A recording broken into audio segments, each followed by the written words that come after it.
All right, everybody, welcome back to The Chiss Ascendancy. episode 31. Today we're just cutting straight to the nitty gritty. Today we are kicking it with Kanjiklub. The chase. The chase with no T. This isn't about not having sex. Chastity.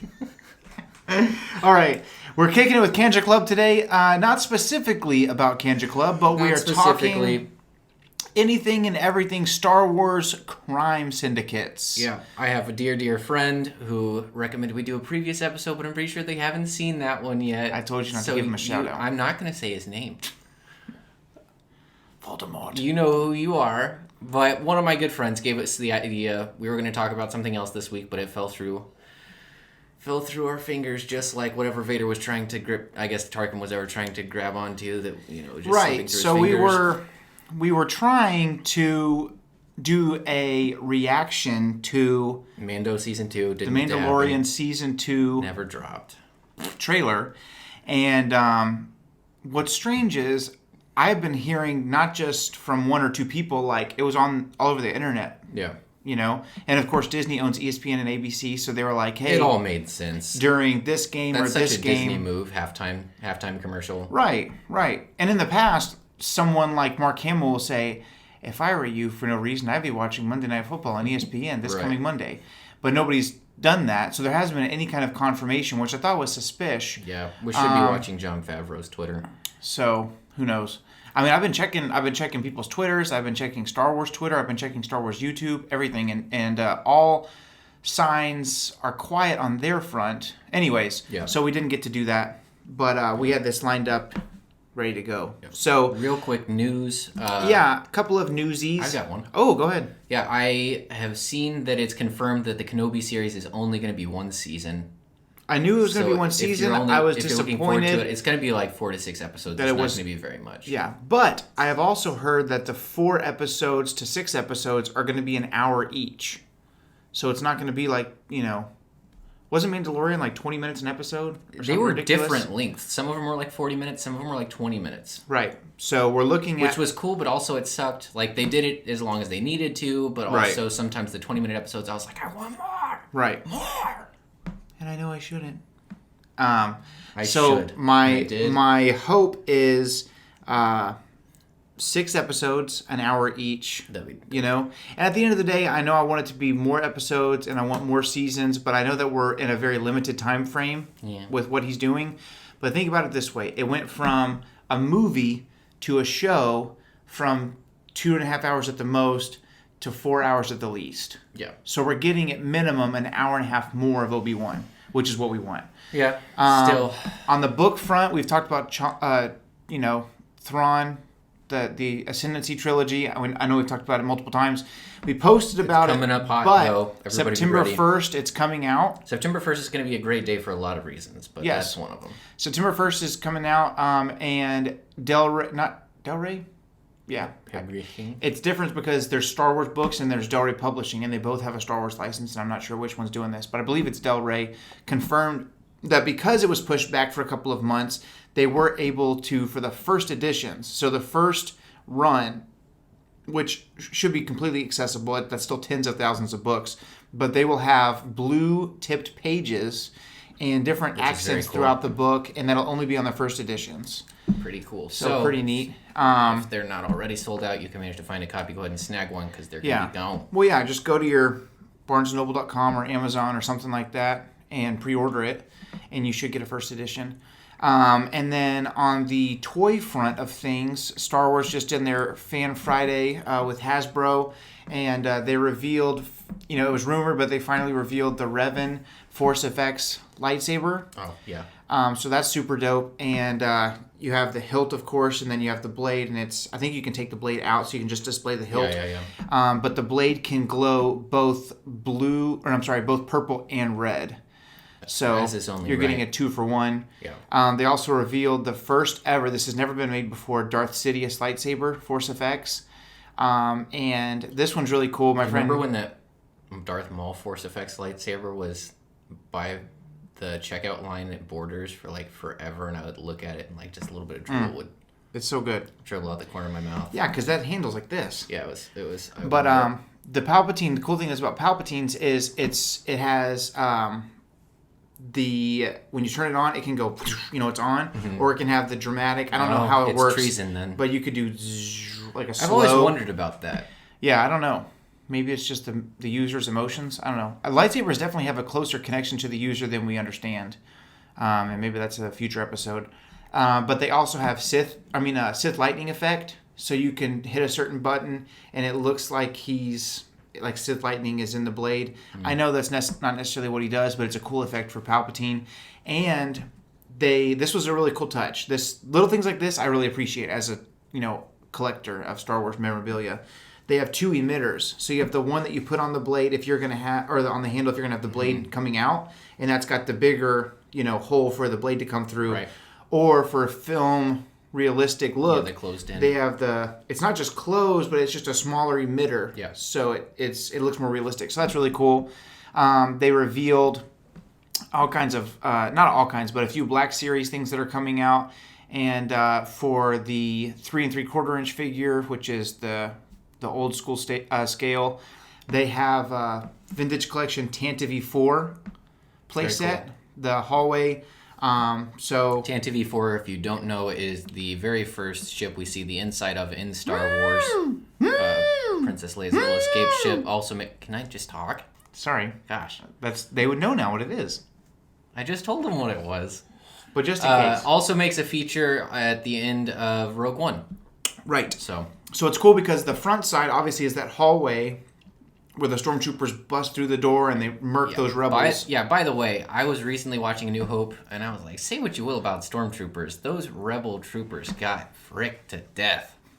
Just absolutely ruined. Right. So the cool thing is you have the front side, which is that hallway, and then on the back side of the display is kind of the staggered walls that it's basically replicating the scene where Leia is putting her information into R2-D2 to send that message to Obi-Wan. So if you were to get 2 sets, you can put them side by side and make it look like those hallways, or side by side in the front and give it the tunnel. It's very cool. You can get 2 or 3 or 4 of them and create different scenes, which they showed. Pretty cool. Those are all the major things as far as the toy reveals from Hasbro. There is going to be what's called a HasLab project. So the last HasLab project was Jabba's sail barge. And it was a crowd-funded, like, hey, we're only going to make as many as are ordered. It was $500 for Jabba's sail barge. Great investment, because as soon as they got out, dude, they were like $1,500. So at any given moment, I just have a down payment for a car just sitting in my Star Wars room. But they said that... I can't remember what the date is, but they're going to announce their next project soon. Maybe September or something. My guess is the Razor Crest from The Mandalorian. That'd be cool. It would be cool, but I have like a long list of things that I would prefer before it. Yeah, but the Razor Crest is hot. But the Razor Crest is spicy. Yeah. And especially with Mando 2 coming up. Mandalorian Season 2 is coming out. That's a crowd pleaser. Also, Kathleen Kennedy... All right, we're jumping in. Kathleen Kennedy said that they're going to back away from George Lucas's saga, and I'll take it all in before they move forward with next movie projects. So I think she's kind of finally feeling the weight of the world that George created is much harder to live in than what they originally thought when Disney bought Lucasfilm. And so they're realizing it's a big deal. They're going to take a step back, get their thoughts in order before they move forward with any other future projects. So we'll see what that means for the future of Star Wars movies.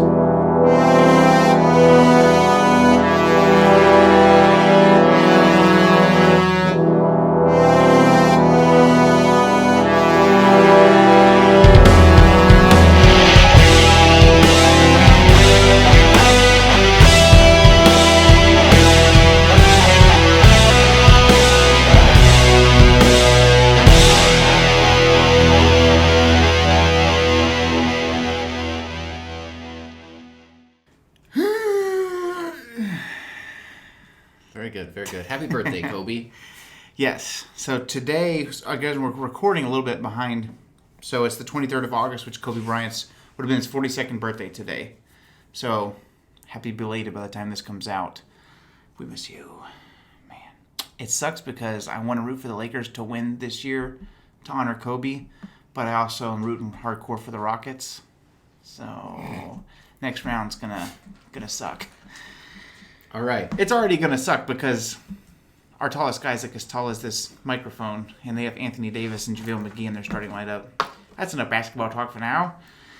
So the crime syndicates of Star Wars. It's an interesting thing because it's not very prevalent in the original trilogy, but looking into the universe now, it's a massive thing. You know what I mean? Because there are definitely things happening, and we really only see the surface of it with Jabba, who we're not going to talk about as much because in our 28th episode, Slimy Pieces of Worm-Ridden Filth, we talked about the Hutts en masse. Yeah, so if you haven't checked out that video, we're going to put some kind of a tag or a link in the video, and click on that.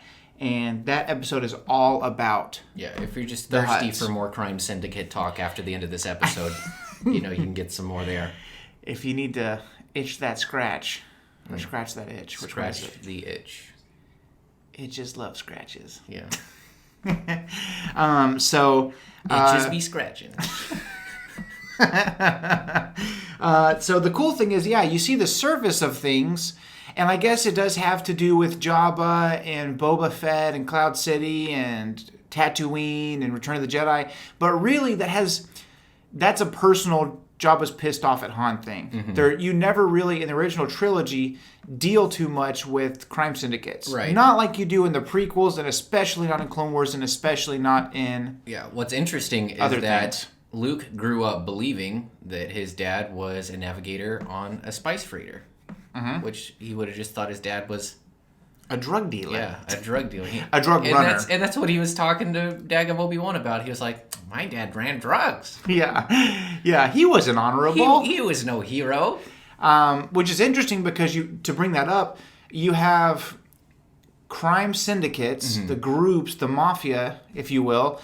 And then because there's intergalactic travel, you have smugglers. Little private enterprises. Yeah, and it's interesting because today we're not focusing on smugglers. We're focusing on crime syndicates. We're talking about the people who are breaking the law, not the mules. The Heisenbergs, not the Jessies. Exactly. Jesse! I should have known to tell you not to leave the Kickin Nation for the entire 2 days! I know the next line. I won't say it. I wanted to leave it on the counter! And then Jesse's, nice. It just loves scratches. So that's the thing is that Jabba the Hutt is the first on-screen appearance of a crime syndicate crime lord, but we never really know the extent of Jabba's reach. There's that one little line in Empire Strikes Back where they're on Hoth, and he's like, hey, I gotta get out of here because there's a price on my head. And first of all, was anyone in 1980 sitting in theater going, what about all that cash you just got from Yavin? Yeah. You know what I mean? Yeah. Obviously, there's material there's now. There's an answer for it in the novel Scoundrels. Han's very embarrassed, and he didn't want to tell anybody because his payoff that he got in A New Hope was stolen by pirates, like as soon as he left Yavin. So, which is funny because he's kind of a scoundrel. He's supposed to be the thieving guy. Yeah, and he gets thieved. He's kind of bad at being a bad guy, if you think about it. And then at the same time, he's so good. He's so smooth, but you think about it, like, when we meet him, he just crapped his pants and dropped out, like, millions of dollars the of reward spice. is definitely not worth the risk most of the time, I feel like. If he has a chance between, like, taking an absolute risk for some cash or saving his biscuits... He's taking a side of honey, if you know what I mean. Saving those biscuits. Oh my god. So you have the Hutts, you know about Jabba, but really we kind of feel like he's kind of his own thing. And there's that one little line from Empire where he says, I gotta get out of here because we ran into some bounty hunters on Ord Mantell. And the guy he's talking to says, I understand, Solo, a death mark's not an easy thing to live with. And so you realize, okay, so Jabba's hand does extend past Tatooine. Yeah. There's bounty hunters all over the place looking for him. Yeah. So you kind of get the weight of who Jabba is a little bit there. But still, even in Return of the Jedi, it's like when he's just a big fat guy in his house. Yeah, when you got the extra scene in A New Hope as well, he talks about, I'll make the price so big that nobody would pass it up, that you wouldn't be able to go near a civilized world. So it's clear that he has a little bit of influence. A little muscle. As Star Wars aged... the story of Star Wars and the universe of Star Wars expanded. That's kind of what I was saying before the title theme came on, is that Kathleen Kennedy, I think, is they're realizing that they have not put their best foot forward yet with Star Wars. And so I think they're realizing they're on the edge of, they can break through and do really great things, or if they make one or two more movies that are controversial, they could really let this thing spiral out of control, and they could really just kill Star Wars. Finishing a series by Picasso himself, or like Beethoven wrote the score for the first 6, and then we've got me doing the last 3. You know what I mean? It's just somebody with a brilliant mind had a vision, and somebody else was tasked with carrying it out. Right. You know what I mean? And I think that's the reason that Clone Wars and The Mandalorian have been so successful with Star Wars fans pretty much overall, is because you have the Dave Filonis and the Jon Favreaus who carry some of that George Lucas DNA. I've been in the fight since they were 6 years old. I've been in the fight since I was 6 years old. Suddenly Star Wars is real to you. And it's interesting because Kathleen Kennedy, people who... I don't really have a feeling towards her one way or the other, but people who really defend Kathleen Kennedy are like, she's been around. But I think that she only became onto the Star Wars scene. She helped on Indiana Jones, and she may have been around for That's Jedi. what you're about to say, but I didn't believe that you forgot the words Indiana Jones, so I was like, he'll get it. Yeah, I got it. I came back around. But she talked about, I came around when the 3 main movies were established, and we knew that George had an idea for 9, and I wanted to be around to finish those.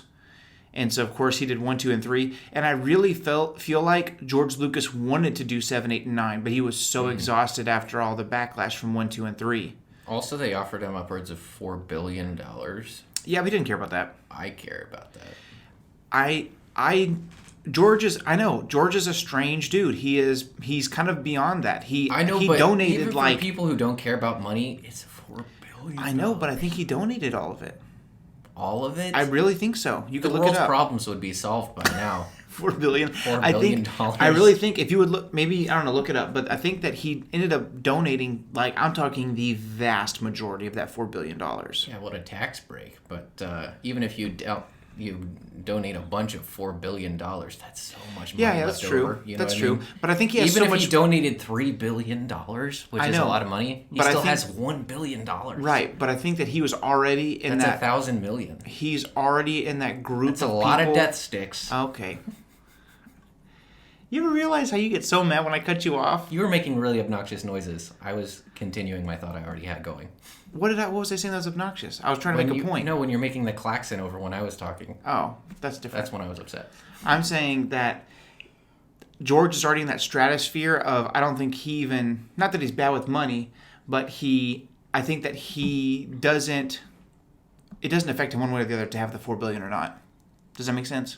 Besides leaving $4 billion behind when he dies, I don't think that he's not the kind of guy that, he's been wearing the same plaid shirt and Air Monarchs since 1977. Yeah, I mean, you can be down to earth and still appreciate owning $4 billion. Yes. I'm just saying, I don't know, he still gets the Diet Coke and the super walk at the airport. Bill Gates still drives used cars, but he likes the billies. He donated it to education reform. All $4 billion of it. $4 billion. Told you. That makes me even more sad, because at least if he was making off with the $4 billion, I'd be like, get him, Georgie, tell him those toxic fans. But he gave away the $4 billion to an educational system that will never be fixed. It doesn't matter what we do. Anyways, so I think he would have done 7, 8, and 9. And I think that his idea was, I think he didn't do 7, 8, and 9 because it was going to be even more outlandish than 1, 2, and 3 were. Because he was talking about, we were going to get down into the atoms and the midichlorians and the breakdown of what the Force is and how it works. And first of all, I would have been there for it. I would have been feasting on that. I would have been there for it. Because the 2 seconds that he's like, well, no, just let's bring the ghost of Qui-Gon into Clone Wars for half a second. We were all like, you know what I mean? Imagine 9 hours of that. Anyways. So back to Kanjiklub. So as the universe expanded and the stories expanded, we've gotten to see more and more things. Yeah. And so in 1991, Timothy Zahn releases a little book I like to call Heir to the Empire. And in Heir to the Empire, you find out that after Jabba the Hutt dies, because by the time this has all happened, Jabba's really like the lone free ranger of crime syndicates. That's 2 weeks in a row that I've made a chicken run joke. But Jabba the Hutt, you got to realize that... Do you ever get that it's a joke about free-range chicken? Yes. Okay. I think that's really fun. When you look at the timeline of everything, by 1991, right outside of universe, Xizor and the Black Sun did not exist yet. Mm-hmm. So all we know is that Jabba the Hutt is the number one crime lord in the galaxy, and that's all we know. Yeah. And so there's this giant vacuum, and so Timothy Zahn, in his book, writes about a man named Talon Card. Yeah. And Talon Card has the Smugglers Alliance. And he, even though he's technically a smuggler and not a crime lord, occupies most of the vacuum that Jabba leaves behind. Now, the reason we're not going to focus on him today is because he really is a greater good kind of guy. Mm-hmm. He's a smuggler. Think Puss in Boots. Yeah, he's Puss in Boots for Star Wars. So 1996 brings us, this is Star Wars' first multimedia event, The Song of the Sabu. That's for all my VeggieTales fans out there. No, it's their first multimedia, multi-platform. Think kind of like how they're doing with the High Republic, where it's like books, comics, that sort of thing. But imagine on an even grander scale, where it's books, comics, role-playing games, toys, video games. Yeah. It's everything but a movie. And that was Shadows of the Empire. And the reason it's called Shadows of the Empire is because there's a crime syndicate called Black Sun that is working and growing and basically nearly as large as all the Empire as far as control goes. And they're doing it all in the Shadows of the Empire. And that is the first time that we really get an idea of the crime syndicate world in depth from Star Wars. And so I thought it's called Shadows of the Empire because it was like the remnants of the Empire. Like, no, these are just Shadows of the Empire takes place between episodes 5 and 6. And so, yeah. Makes sense. Yep. And so Prince Xizor... What am I thinking of? What's the second book in the original Thrawn trilogy? Dark Force Rising? Oh. Shadows of the Empire is based... There's the main character, so there's things going on with Han, Leia, and all those guys. Nobody cares. They're still good. But you have Shadows of the Empire, so it's Black Sun, and it's run by Prince Xizor, who is a Fallen, but he is also one of Palpatine's lead advisors, and Palpatine knows, but Xizor doesn't think that Palpatine knows that he's also the head of Black Sun. Right. And obviously Palpatine knows freaking everything. But so it's really crazy, and we'll get more into that depth later, but that really opened up the world of crime syndicates, and I think authors and writers from then were thinking, why don't we see more of real world, what's going on in the nitty-gritty of Star Wars versus just, you got Luke, and you got Han, you got Leia, you got Vader. We're focusing on 4 main people throughout the original trilogy. There are other main characters, but those are your 4 main characters. Vader, Han, Luke, Leia, and... There's multi-worlds. We visit how many worlds in the original trilogy? Like 6 or 8? Yeah. So we're talking upwards of 50 billion people. You know what I'm saying? Yeah. So I think that's one of the coolest aspects of Star Wars is when it does inspect the everyday lives. You know, even inside the Clone Wars, where you see how the war affects common people and how it affects different types of economies and different types of lifestyles. Or even how does it affect a clone trooper? Yeah. You know what I mean? Because in episode 2, it's like, by the way, yes, sir, right away, sir. Excepting the middle 3 episodes, the latest season of Clone Wars, those common people sucked. Oh, freaking, I can't remember their name, the twins, or the girls, whatever, sisters. So, we'll kind of walk through prequel, original, sequel era, and kind of break down the syndicates. So, we'll put this picture in the video, but there's a picture from the comic Darth Maul. It's just called Darth Maul. And it's basically his story leading up to the Phantom Menace. And he actually works together with Aurra Sing and Cad Bane and some other cool bounty hunter characters because there's a Jedi Padawan that's for auction on the black market.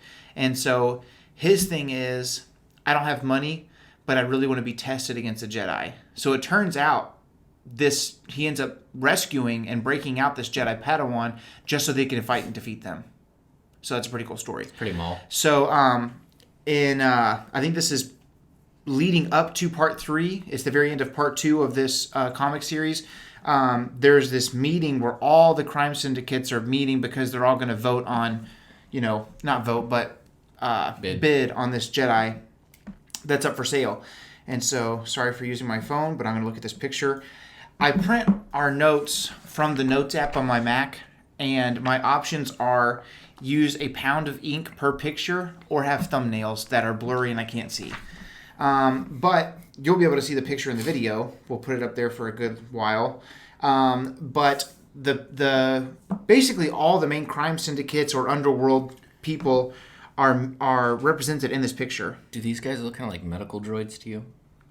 They look like medical droids, but those are they're kind of like those Magna Guard droids. Yeah, but they look kind of like the from a long distance because they Empire. have that. Yeah, the 2-1B medical droid. Yeah, shout out Skeleton Astronaut, favorite droid. So I guess going left to right in this picture, you have these Constable Zuvio looking guys. I don't really know what they're doing there, but they look like bad people. These are all bad people in this room, but I don't know what they're doing there. The Kazuyo, I believe, are the name of that species. And then next to them, you have the Trandoshans. And the Trandoshans as a species are kind of grimy, but as a group, they also are expert slave traders. And they specialize in Wookiees because they already don't like them. So it's like, I could also make some money slave trading my enemies. But they're obviously seeing the reward in the concept of trading a Jedi Padawan. Well, and they have to know that they have no cash compared to some of the people in this room, right? When the other thing is the Trandoshans that they already kidnap people just to hunt them. So they've kind of refined the process. Right. Yeah, so we could just buy this person just to hunt them. Yeah. Just for funsies. And of course they could put the head on that wall. That is a cool concept, I've got to say. Yeah, I am like 98% sure they stole it from the old short story, The Most Dangerous Game, which was also a hilarious movie unintentionally. I think it was made in like the 1920s, so anything done media-wise in the 1920s was absolutely laughable. We were watching 20,000 Leagues Under the Sea. Hey, the effects in that movie were pretty good. Pretty good. Hey, as somebody as a kid, I was now, like, who captured this squid for this movie? The animatronic squid was very I was impressed. Okay, so you've got the Trandoshans there, and then just to the right of those folks, you have a bunch of Weequays, and I'm guessing that's Hondo's group because he has kind of those iconic glasses that Hondo wears. That's Hondo for sure. He's got a little the hat. He's got the little hat, and again, those glasses are very, very... Looks like a troglobite shell. Iconic, yeah. And then in the middle of the picture there, you have the Pikes. And the Pikes are a huge syndicate. They've been around for a while. And they are basically the main source of spice in the galaxy.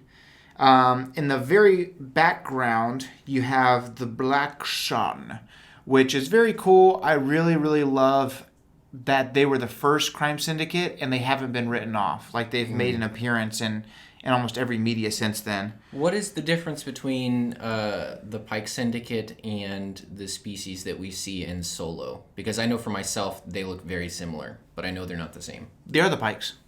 You've told me multiple times it's not the Pikes. No, the ones that they get spice from on Kessel? No. The ones that Han's in trouble with on Okay.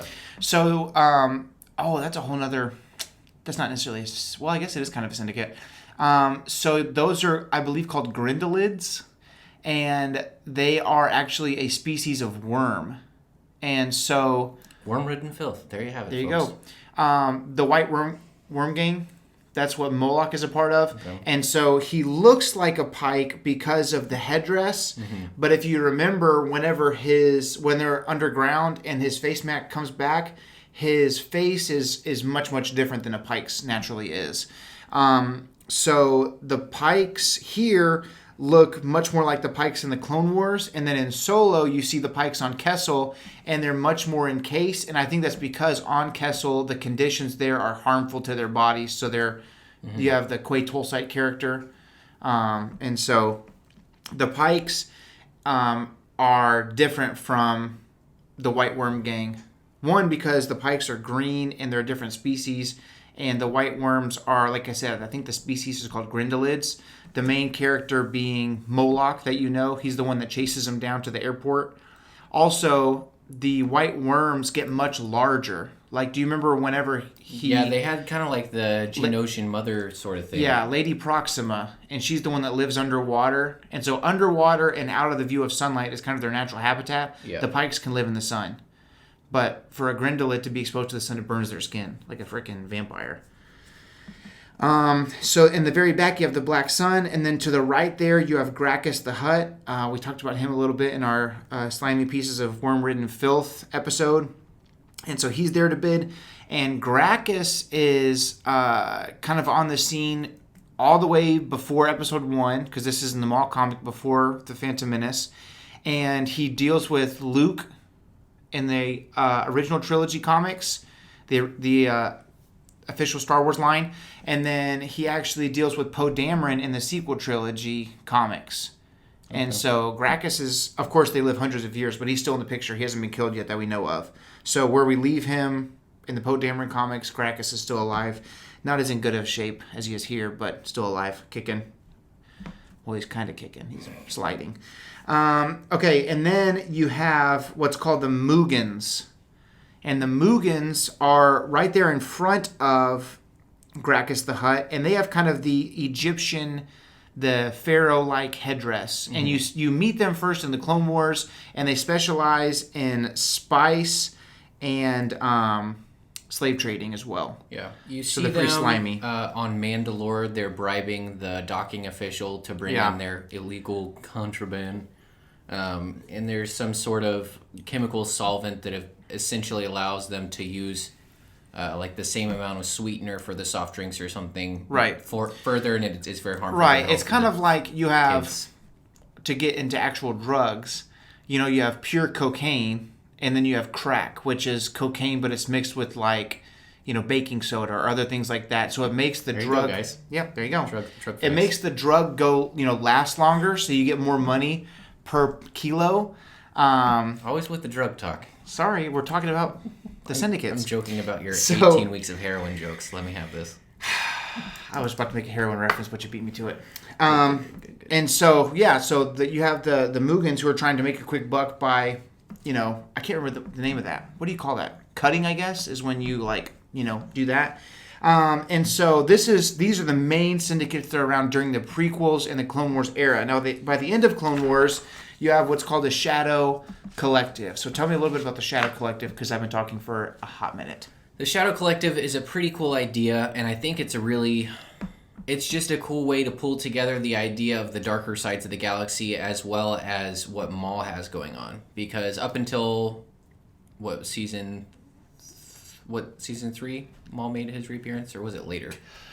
I want to say 4. I want to say 5. 4 or 5. But I can't remember what was significant. Something significant happened in season 3.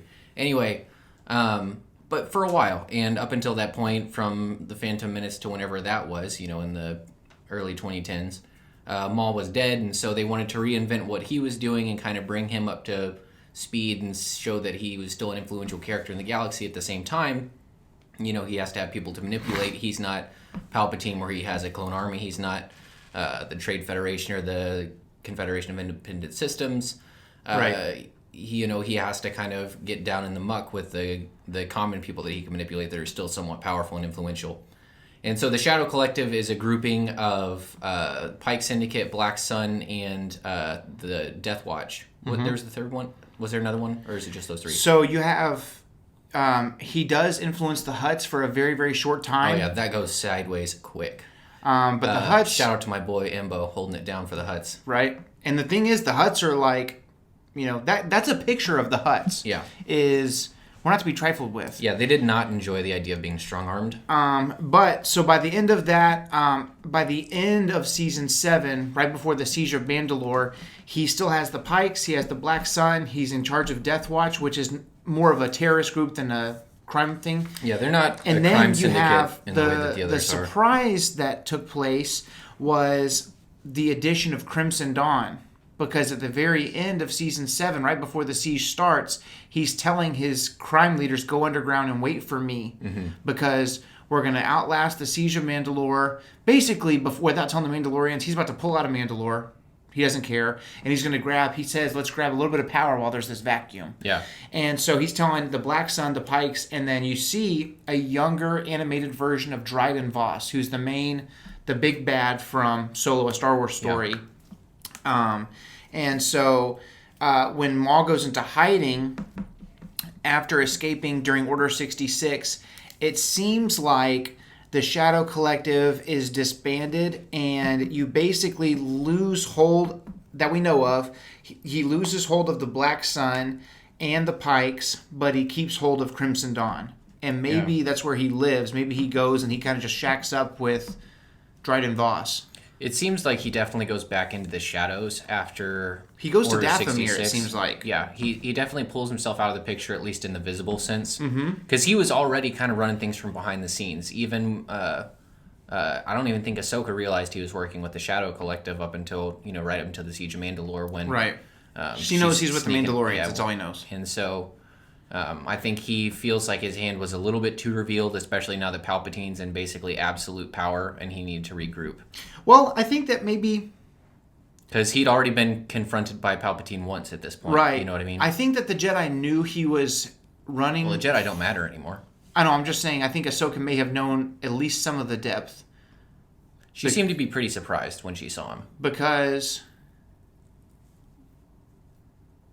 Well, I think they know. Bo-Katan tells them, Maul's here with the Mandalorians. We need your help.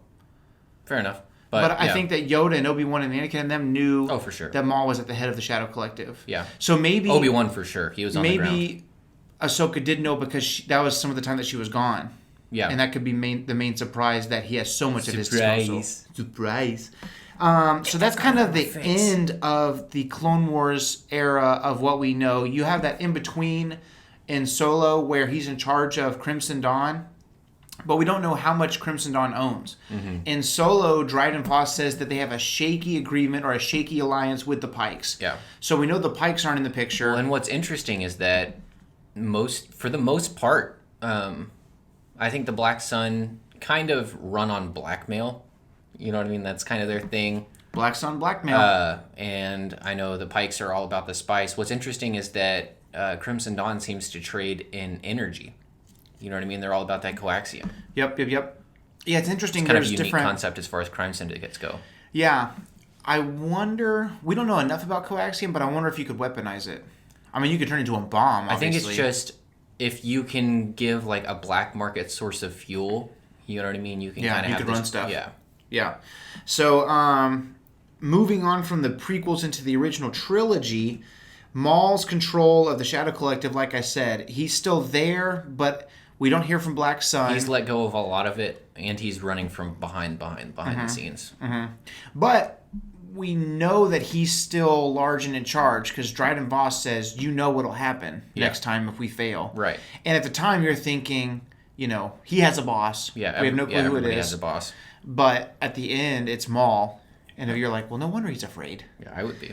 And so the newest addition to the Syndicate fam is actually a group called the Haxian Brood, which is from Jedi Fallen Order. So I thought since you played that game, you could kind of tell us a little bit about the Haxian Brood. Yeah, they don't appear to have a really big backstory. You just know that... Yeah, they're very new. Yeah. But you can tell from just the little research I did, it seems like their reach across the galaxy is pretty expansive. Yeah, and they seem to specialize in combat because they have all these refined techniques. Unlike the Pikes or the Black Sun, each of them that you fight seems to be kind of specialized. Some of them have a jetpack, or some of them have, a special, like, radial stun grenade. Just random stuff that... And they have droids that they've, like, altered and changed to do combat as well. Yeah, I think... But that's not super unusual, especially since the concept of IG units came out. Right. But it's interesting because you have the IGs who are made to do battle, or a battle droid or whatever, droidica. But then you also have some of these droids that are kind of like regular functioning droids, and then they've been altered to do war. Yeah. But yeah, there's really not a whole lot talked about. And Adam, have you played Fallen Order? There's like not a lot. They just kind of show up when you're on one of the planets and they just try to kidnap you. Yeah. I think they've just been kind of hired by the Empire. The research I was looking through, I don't play that many video games, obviously. So for those of you at home, sorry to disappoint. I would love to, I just don't have time. But isn't he on a planet where there's like a fighting ring going on, a gladiatorial type of thing? So that's when he's kidnapped by the Haxian Brood. And they own that fighting system. It seems like there's a gladiatorial thing going on. So that's kind of where they make their money. I don't know if they own it, but they're definitely affiliated with. And when you get rescued, it kind of crashes their party. Well, you break out. Okay. Yeah. So, I think there's I don't know. It's been 8 months since I played that mission, but there's something that happens and you're able to break out. They give you your lightsaber so that you can fight in the arena. You know, you're a Jedi with a lightsaber. You're gonna make your way out in video games. Right. I think the same thing happened in Force Unleashed 2. Dude, Force Unleashed 2 was really short, but there was that raw scene where you were like, there's that one animal that like dwarfs a Rancor, but it looks just like a Rancor basically. Yeah, there's that and there's that concept. And the Neimoidian in charge is like this chunky Neimoidian. He's like, you know. And then there's the whole gladiatorial concept in Clone Wars. Yeah. And in Geonosis. So it's kind of not a new thing. Right. So basically, you break out of there, and the Haxian Brood is basically just ticked off of you for kind of destroying the moneymaker. And they're basically, the review I read is like, they're not really a main antagonist, obviously, but they're just a pain in the butt because they'll randomly show up. They'll just appear. Yeah, it makes you feel like Han Solo. You know, you can't go near a civilized planet anywhere. without And getting so attacked by the Haxian Brood. The main antagonist, syndicate, crime, mafia, whatever you want to call it, of the original trilogy, we're blending legends and canon here, but who cares? It's all real to me, is the Black Sun. Yeah. And the Black Sun is just really cool. I remember growing up, you know, I was born in 1993. So in 96, obviously, like... Go get him. You know, here's my social. So in 96, obviously I wasn't old enough to know anything. But as I got older and started liking Star Wars, Shadows of the Empire was still very big. Yeah. And so that was some of my first Star Wars. Like some of my first comic books was, oh, this is part of the story. This is Shadows of the Empire. And so it's interesting because Prince Xizor, it was like, okay, the way that Tarkin and Vader coexist is real nice. But at the end of the day, especially when A New Hope is gone, there's really no triangle with Imperial rule. It's like there's the Emperor, and then in A New Hope, it's kind of like there's that part where Tarkin's like, Vader, release him, you know. Yeah. And as we're older, it's kind of like, well, yeah, he's on the Death Star. It's kind of like he's in the command of his ship, yeah, because it still counts as a ship, kind of. But there's not that third piece of the triangle. You know, it's Emperor, then Vader, and then it disperses out. But in Shadows of the Empire, it shows you that Xizor is in every way, shape, and form Vader's equal. He doesn't have the Force. He's not, you know, an amazing combatant. But you have the Emperor, and it's kind of like the Emperor does this. He's always done this. Canon, legends, everything. He will get the best results out of you by pitting you against your coworker. Right. And so He's the master of that. You know, Xizor would be like, well, I drew you this, my Emperor. What do you think about this? I bet you Vader didn't draw you anything today. And the Emperor would go, indeed he did not, Lord Vader. What do you think of this? And Vader's like, I am painting right now, my master. Like, he's pitting them against one another. Yeah. And Xizor doesn't understand this, but Palpatine is using Black Sun to fuel some of the fires so that the Empire is needed. And it's Palpatine at his prime. Yeah. But it's the introduction of Black Sun. And really, I think that Xizor could have had Vader killed. I think that even if Vader is Vader, if you turn an entire Black Sun onto him... It's a hot take, bro. It is a hot take, but... He's surrounded by nothing but fear and death.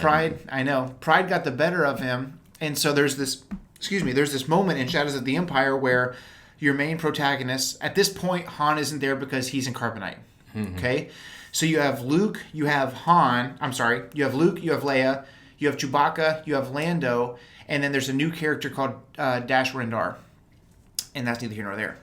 And we'll see how that turned out for him. So, a la his non-appearance in Jedi. They're attacking Zizor's palace, and so Zizor's pissed. He's super upset, and he basically goes to. He's like, kill these rebels. They're attacking me. This and this and this. They're part of the Rebel Alliance. But here's the mistake. Okay, so as he's communicating from his castle or house or whatever to the Skyhook, which is basically like a cell phone tower to send a message, he says Skywalker is with them.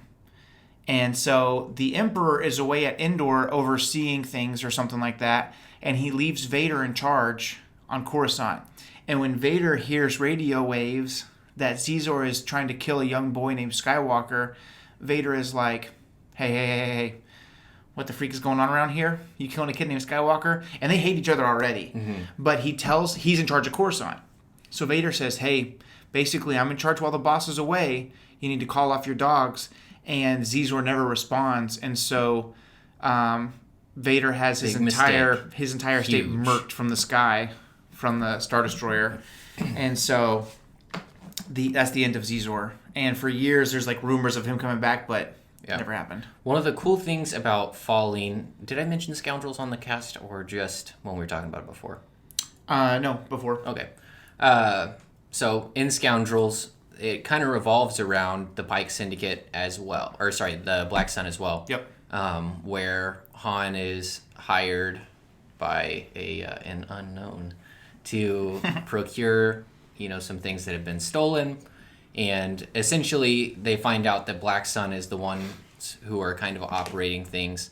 Right. And you find out something kind of cool about the Falling that you don't really see in Clone Wars. And I guess it's technically not canon anymore, but the idea that they can use pheromones to influence other sentient beings. Right. You kind of see that with Leia has a real hard time. And I think the only reason she's able to resist is that she is Force sensitive. Right. But...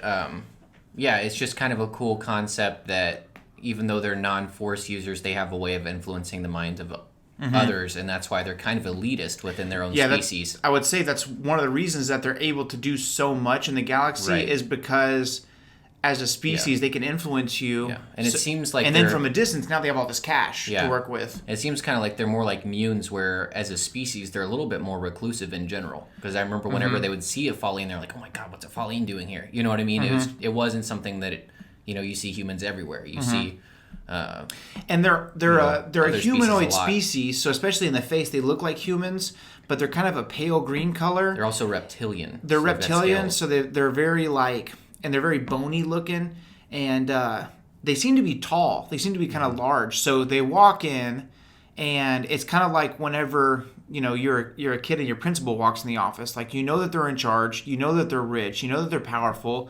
They can literally make Turns out they're not rich. They can make you feel fear because they can release a pheromone without you even knowing it.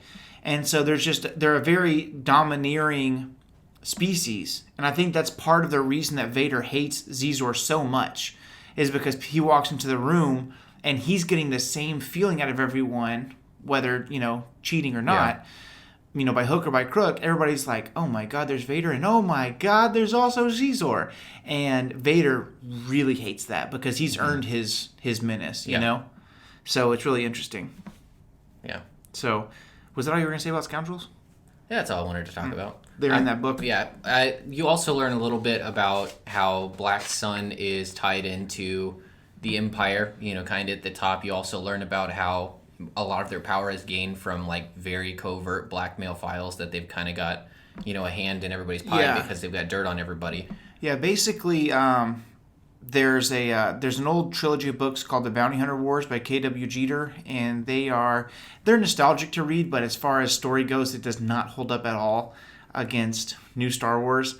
But Zizor having blackmail on pretty much freaking everyone is a huge part of the story. Yeah.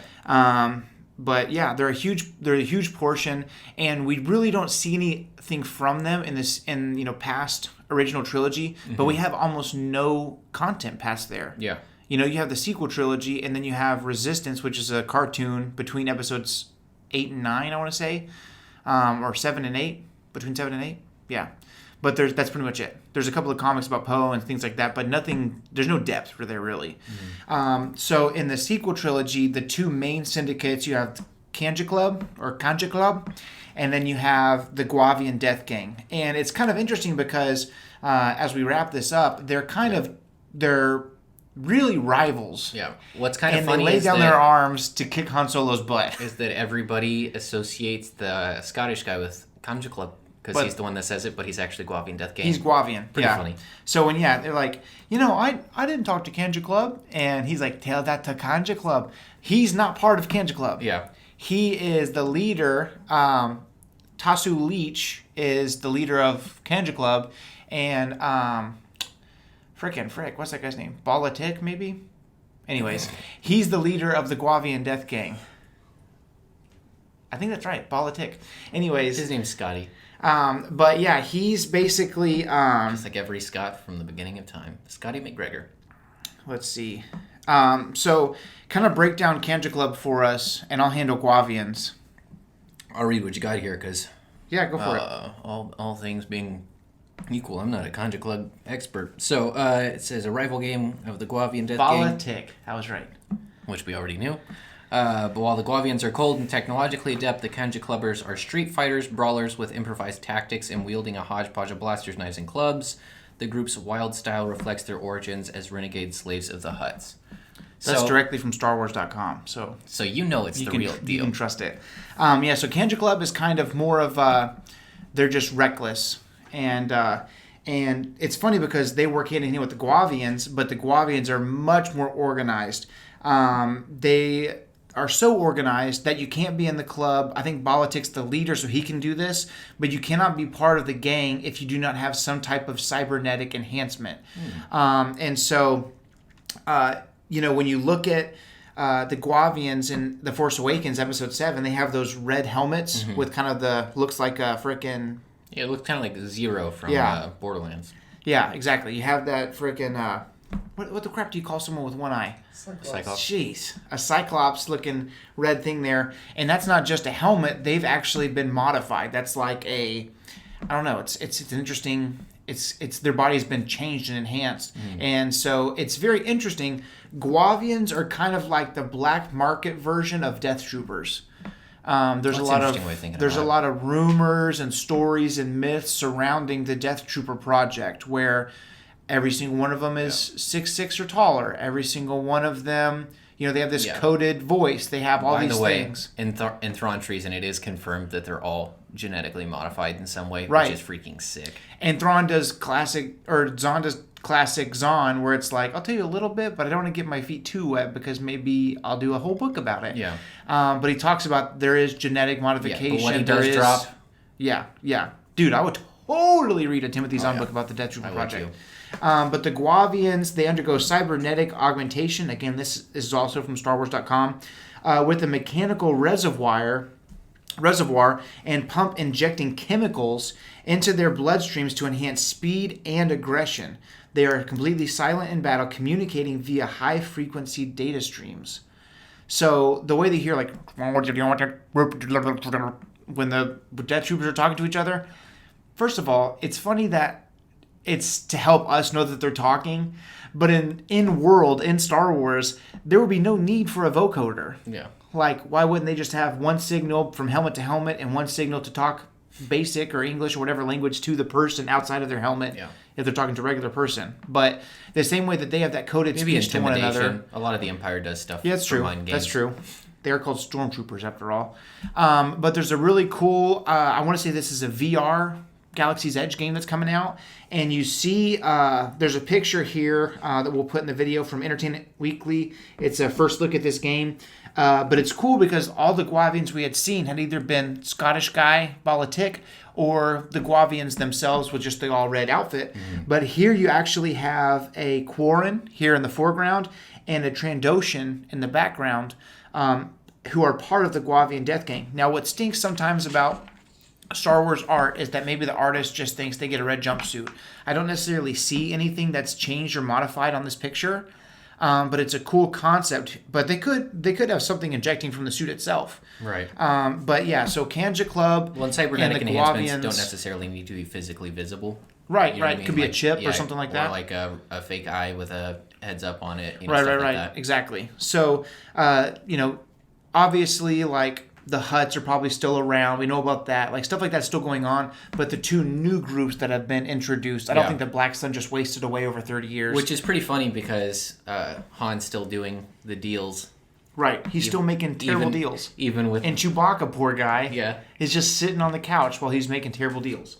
Poor Chewbacca. He's always getting dragged about. Even in Scoundrels, Han just took a little bit out of Chewie's pile. Right. So those are the syndicates of Star Wars. I'm sure we missed a few because there's a million books and things like that, but those are the main ones. If you like this video, please subscribe to the channel, like this video, share it, and leave a comment if you have a question or a comment below. And also something that I'd like to get up is if you could leave us a 5-star review with a actual written review on iTunes. If you do that for us, we'll read your review on the next episode. How about that? We have one written review. It says, great show with great guys, or something like that. And that's from like February, so we're behind. We have like a handful of 5-star reviews, but we only have one written review. So if you would go on Apple Podcasts, if you would leave us a 5-star review and write something, we'd love to read it online, on air. If you could be part of one syndicate, what would it be?